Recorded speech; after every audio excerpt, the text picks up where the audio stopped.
I thought I was different from the rest. She told me she loved only me, that I saved her life. But when I stopped sending money, she disappeared like I never existed. Looking back, I wasn't her future. I was just her paycheck. The beer was warm that first night in Pattaya.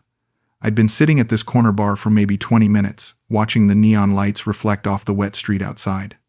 62 years old, 3 months retired from driving 18-wheelers across Texas highways, and here I was halfway around the world trying to figure out what came next. My pension wasn't much, but I'd sold the house in San Antonio and figured Thailand might stretch those dollars a little further, maybe find something I'd been missing back home. I wasn't planning to tell this story, but earlier this week, I got an email from someone who's been quietly following the channel for a long time. He said something that stopped me cold. We all think we're the exception, that somehow we're the one they'll love for real.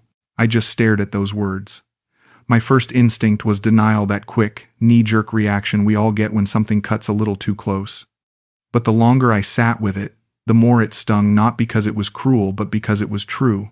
That's what made the fall so hard. I wasn't just heartbroken. I was humiliated. I had believed it was real. That email reminded me why I started sharing these stories in the first place, not to wallow, not to get revenge, but to make sure someone else out there doesn't feel so alone in their confusion, their regret, or their pain. If any of this hits close to home, I hope you'll stick around. Like the video, subscribe, and let me know where you're watching from. I read every comment. And for those of you who've supported this channel, whether it's through a super thanks, a kind message, or just coming back week after week, I appreciate you more than I can say. You've helped turn my mistakes into meaning. All right, let me take you back to where it all started. You want another beer? The voice was soft, almost musical.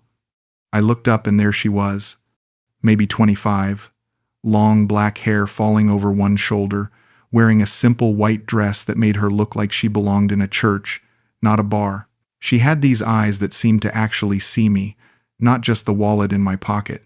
Sure, thanks. I watched her signal the bartender. Most girls here, they'd already be asking where I was from, how long I was staying, if I wanted company. But she just sat down next to me, tucked her legs under the stool like a kid, and smiled. I'm Jaria, she said, extending her hand like we were meeting at a coffee shop back home. Terry Winslow. You're not like other farang, she said, then covered her mouth and giggled. Sorry, I mean foreigners. You seem quiet, peaceful. Something about the way she said it made me believe her. Back in Texas, nobody called me peaceful. My ex-wife Sharon sure didn't think so when she left me for her real estate agent 15 years ago.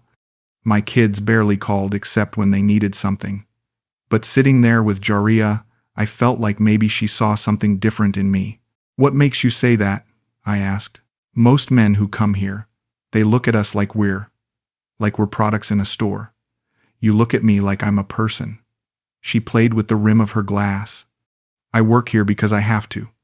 I have a little boy back in my village. My mother is sick. But I don't like this life. The honesty in her voice cut right through me. Here was this beautiful young woman, probably smarter than half the people I'd known back home, stuck in this situation because life dealt her a bad hand. How old is your boy? I asked. 6. His name is Som Chai. He lives with my mother in Isan province. I send money every month for school, for food. She pulled out her phone, showed me a picture of a gap-toothed kid grinning at the camera. He wants to be a teacher someday. That's a good dream, I said. Dreams cost money, she replied, but not in a bitter way, just stating a fact. We talked until the bar closed that night. She told me about growing up in a rice farming village where the nearest hospital was 3 hours away, about coming to Bangkok when she was 19, working in a factory until it closed down, about ending up in Pattaya because someone told her foreigners here were kinder than Thai men who looked down on girls from the countryside. I've never had a real boyfriend, she said as we walked out into the humid night air. Just men who pay for my time. But talking with you tonight, it felt different, like talking to a friend. Something twisted in my chest. When was the last time anyone had called me a friend? When was the last time I'd felt like I mattered to someone? Can I see you again tomorrow? I asked. I'd like that, she said, but not at the bar. Maybe we could have dinner? Somewhere normal? The next evening, we met at a small restaurant away from the tourist strip. She wore jeans and a simple t-shirt, her hair pulled back in a ponytail. Without the bar lighting and the dress, she looked even younger, more real somehow. "Tell me about America," she said over pad thai. "Is it really like in the movies?" I found myself telling her stories I hadn't thought about in years. About long hauls through Montana in the winter. About truck stops at 3 in the morning, where the only other souls were other drivers running on coffee and stubbornness. About watching sunrises over the interstate and feeling like the road went on forever. "It sounds lonely," she said. It was, I admitted. Especially after my divorce. Kids grew up and moved away. House felt too big, too quiet. "Is that why you came here? To find someone?" The question caught me off guard. I guess I came here to find something. Wasn't sure what. "Maybe you found me," she said, and the way she said it, shy and hopeful at the same time, made me want to believe her. By the end of the week, she wasn't going to the bar anymore. We'd meet for breakfast, spend the day walking around the city or sitting by the beach. She'd hold my hand, rest her head on my shoulder when we sat watching the sunset. I felt 20 years younger. "I want to quit working at the bar," she told me one evening as we shared a bottle of wine on my hotel balcony. "But I can't stop sending money to my mother and son. They depend on me." "How much do you need?" I asked before I could stop myself. "Terry, no. I wasn't asking for money. I was just telling you why I can't quit yet. But if you could quit, would you want to try? This?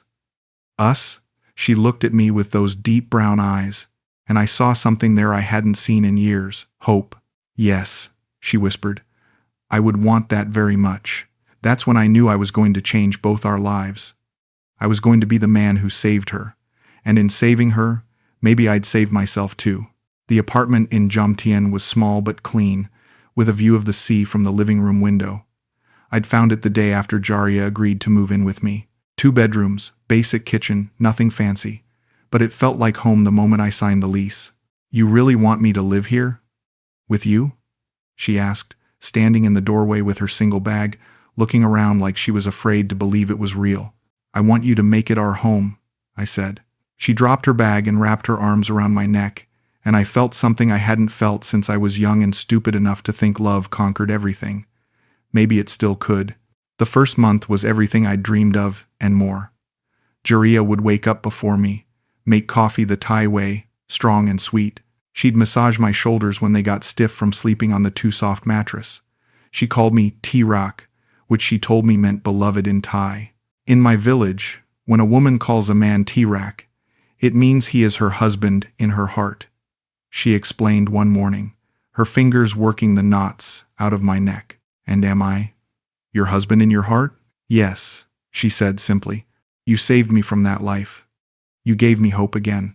I set up a monthly transfer of $800 to her Thai bank account, enough to cover her share of rent, food, clothes, and money to send to her family back home. It wasn't much by American standards, but here it was enough to live decently. "I feel guilty taking your money," she said the first time the transfer went through. "You're not taking it. I'm giving it because I want to take care of you. That's what people who love each other do." "Is that what we are? People who love each other? What do you think we are?" She smiled and kissed me, and I took that as my answer. Evenings we'd cook together, or she'd make somtam while I grilled fish on the little barbecue on our balcony. She taught me Thai phrases, laughed when I mangled the tones. I taught her to play poker, and she was better at bluffing than I expected. "In Thailand, we learned to hide our real feelings early," she said after winning 3 hands in a row. "Sometimes it's survival. You don't have to hide anything from me," I told her. "I know," she said. "That's why I love you." Those words hung in the air between us like something precious and fragile. It was the first time either of us had said it out loud. "I love you too," I said, and meant it more than I'd meant anything in years.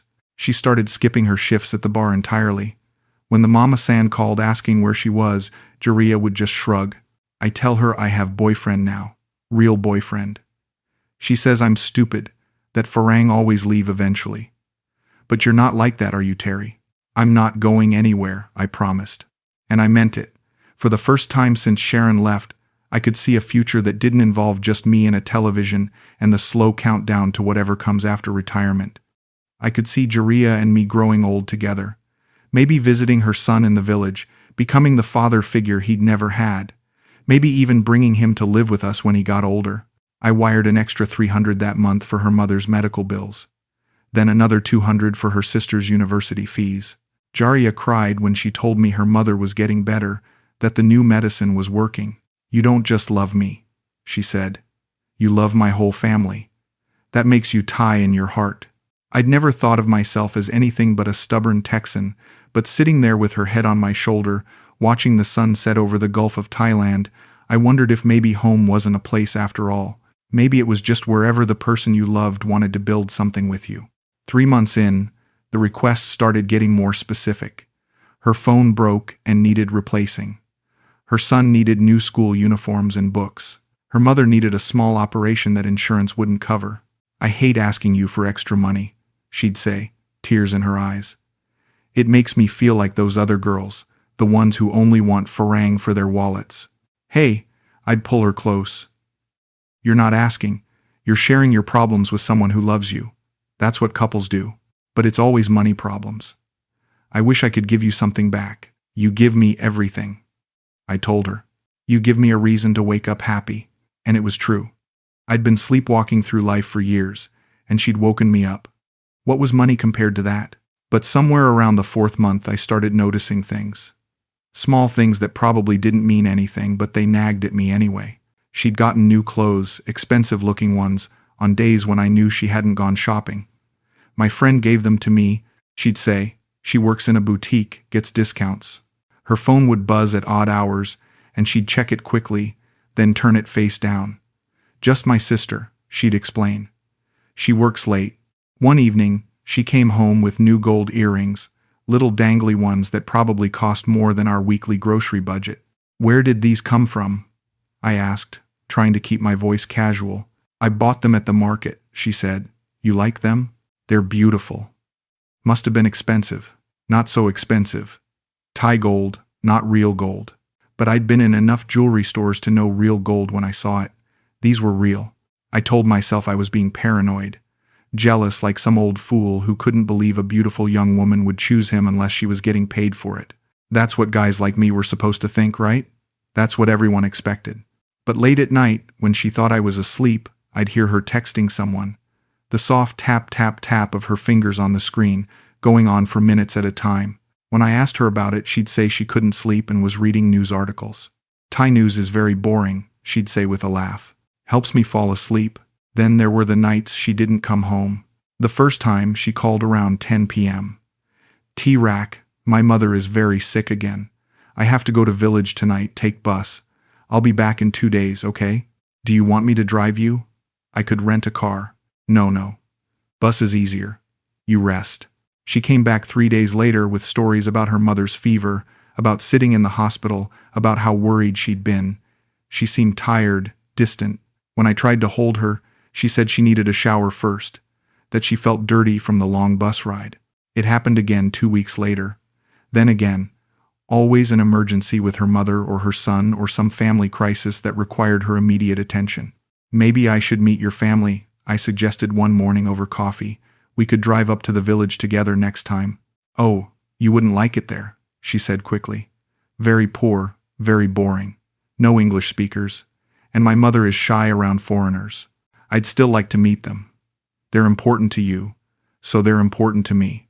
"Maybe someday," she said. "When mother is feeling better," but someday never came, and the emergency trips to the village kept happening. I started paying attention to her clothes when she came back. Always different ones than she'd left in. Her hair would be done differently, like she'd been to a salon. Her nails would be painted in new colors. "Did you get your nails done in the village?" I asked once. "My sister did them," she said without looking up from her phone. Her sister, who was supposedly in university full-time, who somehow found time to do professional quality manicures in a rice farming village 3 hours from the nearest city. The worst part was, I wanted to believe her. Needed to believe her. Because if I was wrong, if she was lying, then everything I thought we had built together was just another transaction in a city full of transactions. And I wasn't ready to be just another lonely old man who'd paid for the illusion of love. The call came on a Tuesday morning while Jaria was still asleep. My bank in Texas, informing me that due to currency fluctuations and some changes in international transfer policies, My pension was being reduced by about 20%. Nothing dramatic, but enough to matter when you're living on a fixed income in a foreign country. I sat on the balcony with my coffee, doing the math. I could still cover our basic expenses, but the extra money I'd been sending for emergencies, for her family, for the little luxuries that made her smile that would have to stop for a while. When Jaria woke up, I explained the situation as gently as I could. It's just temporary, I told her. Once things stabilize, we'll be back to normal. But for the next few months, we'll need to be more careful with money.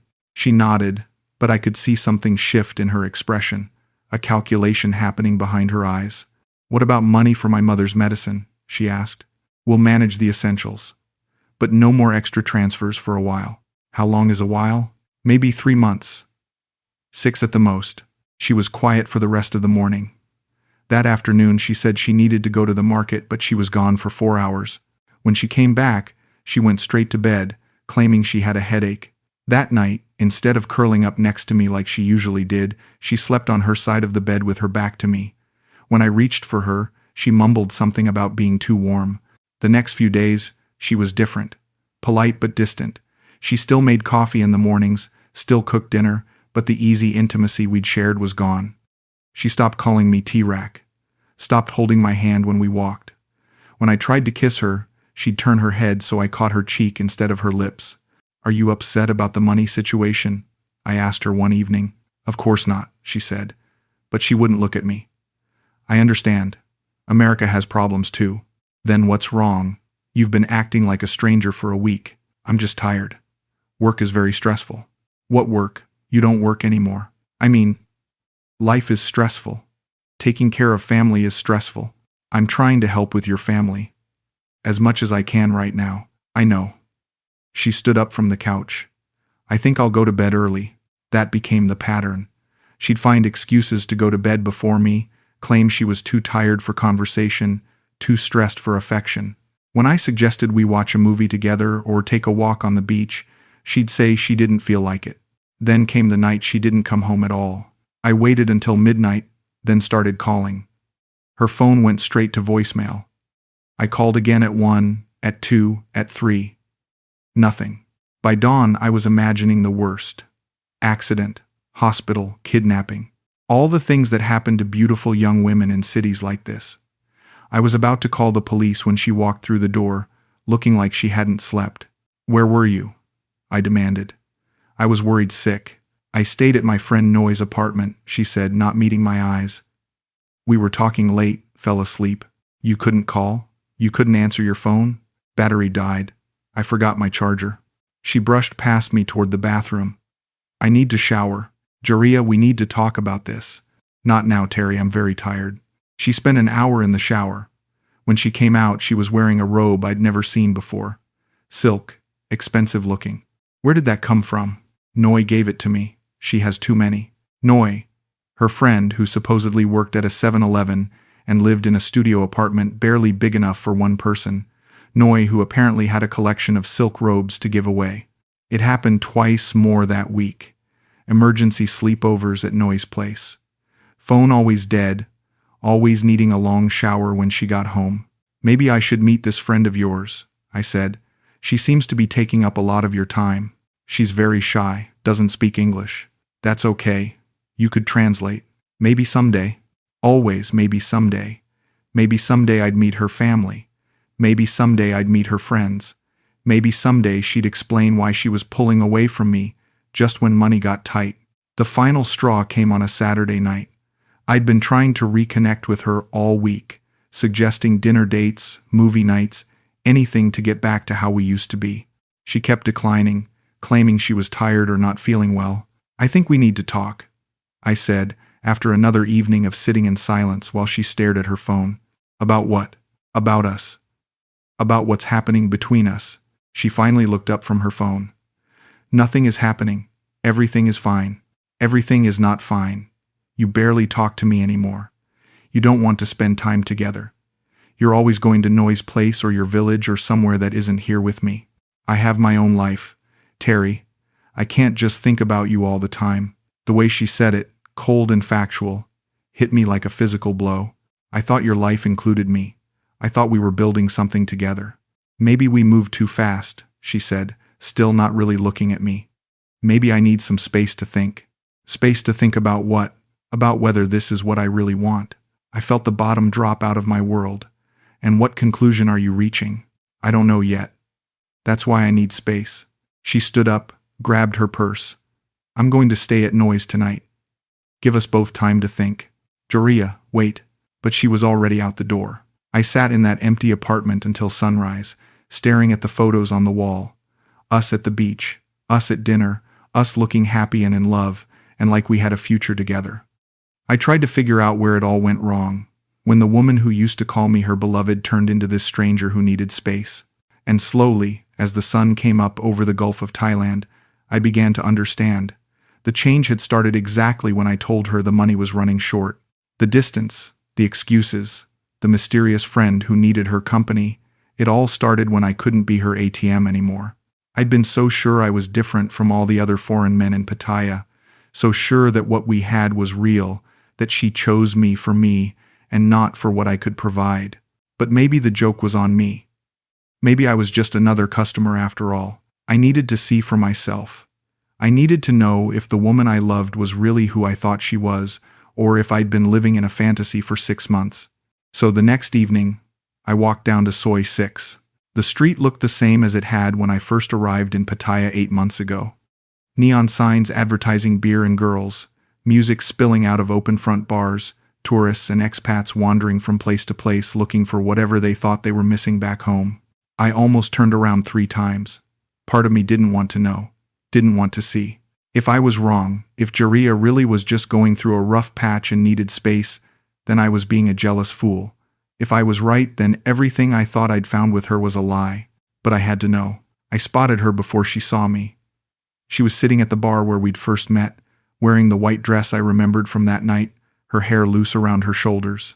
For a second, my heart jumped, thinking maybe she was there looking for me, wanting to reconcile. Then I saw the man next to her. Older than me, maybe 70, with white hair and a thick European accent I could hear from across the street. His hand was on her thigh, and she was leaning into him the same way she used to lean into me. Laughing at something he said, touching his arm, looking at him with those same soft eyes that had made me believe I was special. I watched her perform the same routine I'd fallen for. The shy smile, the meaningful looks, the way she tilted her head when she listened, like every word he said was fascinating. Even from a distance, I could see her mouth moving, probably telling him he wasn't like other foreigners, that he seemed kind and peaceful. And he was eating it up just like I had. I stood there for maybe 10 minutes, watching the woman I loved work another mark, watching her be exactly what she needed to be to make him feel chosen, special, different from all the rest. The worst part was, she was good at it. So good that I still wanted to believe this was an act, that what we'd had was real and this was just survival, just her doing what she had to do to get by until I could take care of her again. But when she leaned over and kissed him on the cheek, when she whispered something in his ear that made him grin like he'd won the lottery, I knew the truth. I wasn't watching her pretend to care about someone. I was watching her do what she'd done with me. The difference was, this time I was on the outside looking in. I walked home in a daze, feeling like I'd been hit by one of the 18-wheelers I used to drive. Everything I'd believed about us, about her, about myself, was crashing down around me. Back in the apartment, I sat surrounded by the evidence of our life together. Her clothes in the closet, her shampoo in the bathroom, her coffee cup in the sink, the bed we'd shared, where she'd called me her beloved and promised we'd build a future together. I'd been so proud of myself for not being like those other guys, the ones who came to Thailand looking for something they could buy. I thought I was different because I was offering love instead of just money. But what's the difference if the money stops? And so does the love. How long had she been working other customers while living with me? How many men had she told were special, were different, were going to save her from this life? How many were currently wiring money to her account, thinking they were the only one? I pulled out my laptop and checked our shared bank account. There had been deposits I didn't recognize. Small ones, 100 here, 200 there, always with vague descriptions like family support or emergency assistance, other men's money. While she was sleeping in my bed and calling me tee-rak, the phone rang around midnight. Joria, Terry, are you awake? Yeah, I'm awake. Can we talk? I think we should. I'll come home. Is that what this is? Home? There was a long pause. I'll be there in 20 minutes. When she walked through the door, she was still wearing the white dress.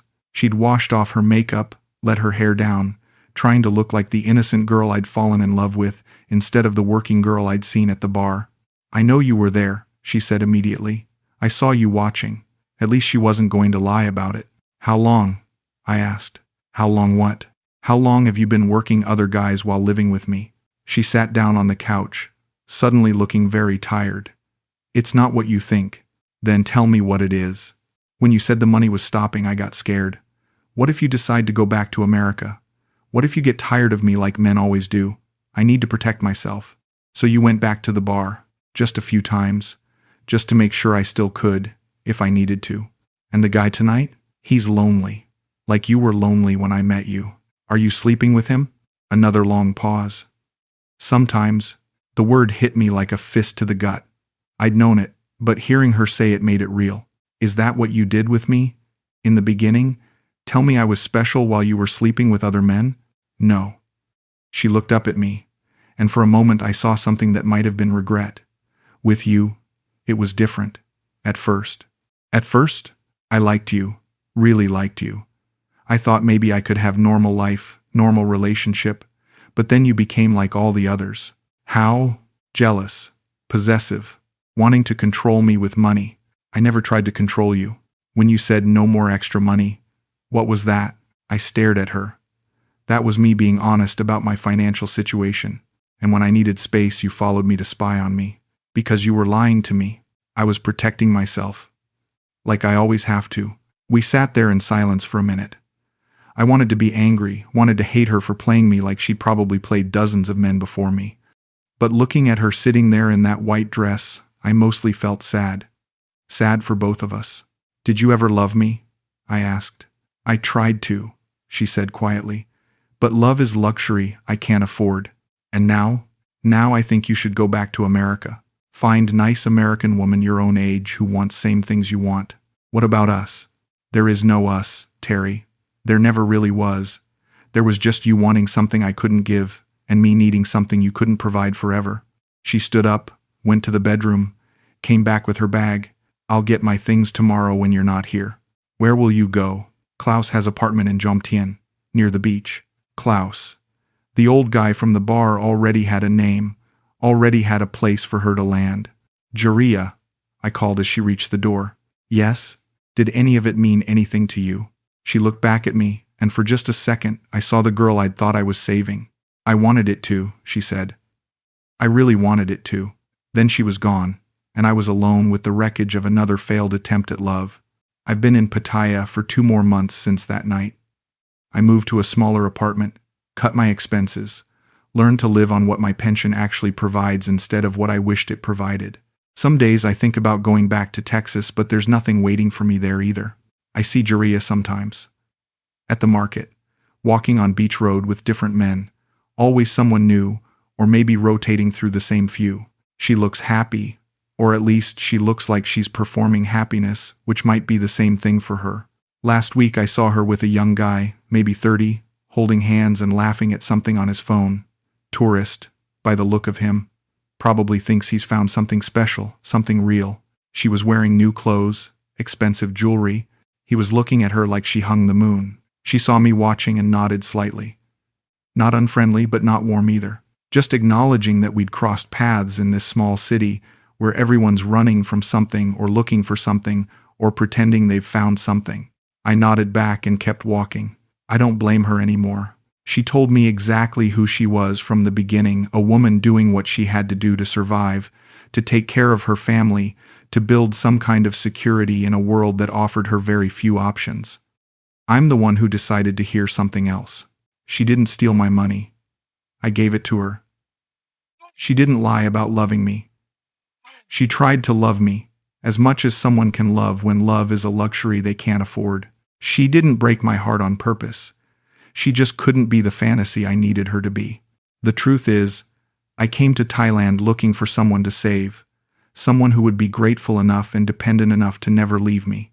I wanted to be needed more than I wanted to be loved. And when she showed me that she didn't need me as much as I needed her to need me, I felt betrayed. But that wasn't betrayal. That was just reality. Most nights now, I sit on my balcony and watch the sunset over the Gulf of Thailand. The same sun that used to seem romantic and full of promise now just marks the end of another day in a city full of people selling pieces of themselves to other people desperate enough to buy them. I'm not angry anymore. Not at her, not at myself, not at the situation. I understand now that what we had wasn't fake, exactly. It was just fragile, built on needs that couldn't sustain themselves forever. She needed financial security. I needed to feel valuable to someone. For a while, those needs aligned. When they didn't anymore, we both moved on. That's not love. That's not even close to love. But it's not evil either. It's just two people trying to get what they need from each other until they can't anymore. I think about the young guy I saw her with.